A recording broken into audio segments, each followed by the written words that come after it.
Week 10 college football takeaways. We'll start with South Carolina and Texas A&M. Texas A&M going into the weekend was a 3-point favorite, coming off of a big win off of LSU. Now, going into the game, I was a little higher on Texas A&M than I was on South Carolina because of South Carolina's offense. I thought that it would be a close game, but maybe Texas A&M would edge it out a little bit. Just because I think that their offense could generate a little bit more than what South Carolina could do, and they didn't. And South Carolina's offense really, for the first time this season, really started to click. And let me tell you something: their defense is elite. They're one of the best defenses in the country. We knew that going into the game, so that wasn't anything of a surprise. But when you add this explosiveness to a South Carolina offense, that's a dangerous South Carolina team. Now, it may be coming on a little too late for them to do anything in terms of like impactful in terms of getting into the playoff or compete for the SEC championship game. But man, I tell you what, I think I hate to do this, but they got robbed in that LSU game. That should be a W in their win column. And they played Bama to an onside kick.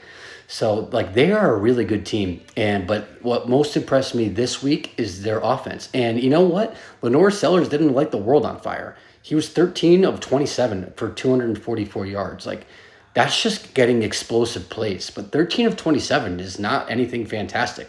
But he was able to get the job done on the ground as well, rushing for over 100 yards. And then also Rocket Sanders had a huge game. He's kind of breaking out now.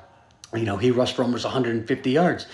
A lot of this might be coming, like I said, a little bit too late in terms of what, maybe like in terms of getting to the next step and continuing on into the postseason. But man, first of all, Shane Beamer has done a fantastic job this year with him and with them. And like he's no longer on the hot seat, but impressive win for South Carolina. What about Indiana? What more do they need to prove? They just absolutely shellacked Michigan State. Finally, I think the odds market has caught up to them. They're now 14-point favorites to Michigan this week, who was just 14-point favorites? Oregon to Michigan. So finally, I think they caught up to them. But they are just dominating teams. They're winning games by 20, 30 points, every week. So they've looked impressive. They have Michigan and Ohio State coming up, so they'll have harder tests, but they've looked the part so far and then some. This is a big statement win for Oregon right now. I know Michigan is having a down year, but for Oregon to go into the Big House and get that big win, I really like what they were able to accomplish. They have a really great path for the Big Ten championship, and they're almost a shoo-in at this point for the college football playoff, depending on how things go. But that was a huge win for Oregon, and they have looked awesome this year. All right. I have to tell you, I had false hope for Clemson. I know that they've had a weaker schedule outside of the Georgia game, but since the Georgia game, they have been looking extremely well. And I thought that it doesn't matter that they're playing weak competition, they are beating teams into oblivion every single week. But this is the first time that they played a team, since Georgia that can challenge them. And they didn't, and Louisville did more than that. They dominated Clemson. And truthfully, on the scoreboard, it was, I think like an 11 or 12-point game. Like, it wasn't even that close. Louisville dominated them the entire game.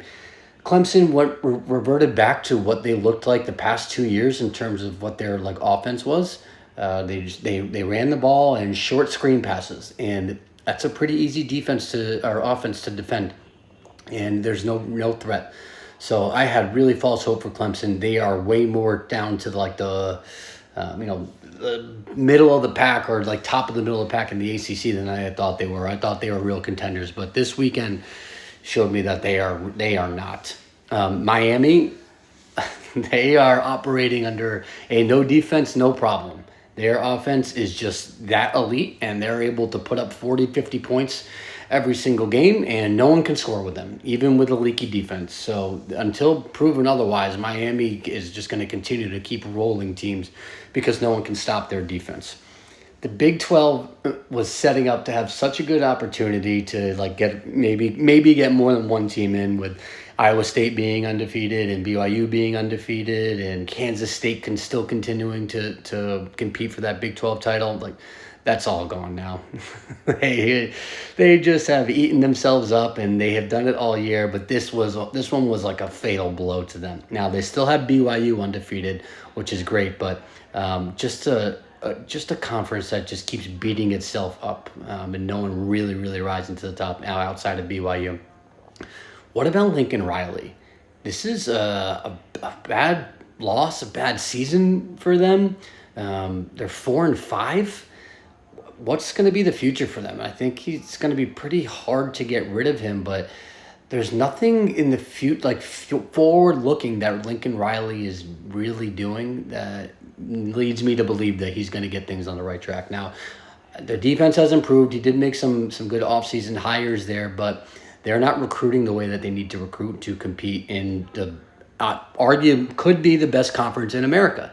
They're not recruiting at that level, and they're not recruiting at the level that USC wants to be and aspires to be, which is a national championship contender. They are not there, and it's showing on the field. So I don't know what's going to happen with USC, but it's some really bad times for them right now. Speaking of offensive explosions that we had in Miami, how about Iowa? Iowa coming out and putting up over 40. The firing of Ferentz as an offensive coordinator seems to be the right move, because they look like an offensive juggernaut now.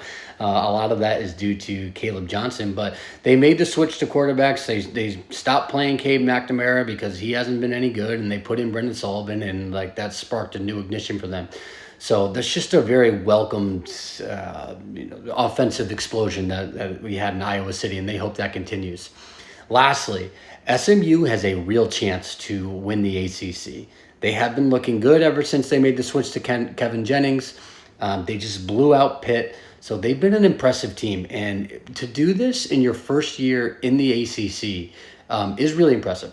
And I know that they weren't dealt the hardest schedule in the ACC, but that doesn't matter. It's impressive what they're able to do, and they are writing their own ticket into the ACC championship game right now, and have hopes alive for a college football playoff berth in their first year of the conference. So they've been looking great, and Rhett Rashie has done a great job there. Follow Big Body Ball CFB on all socials.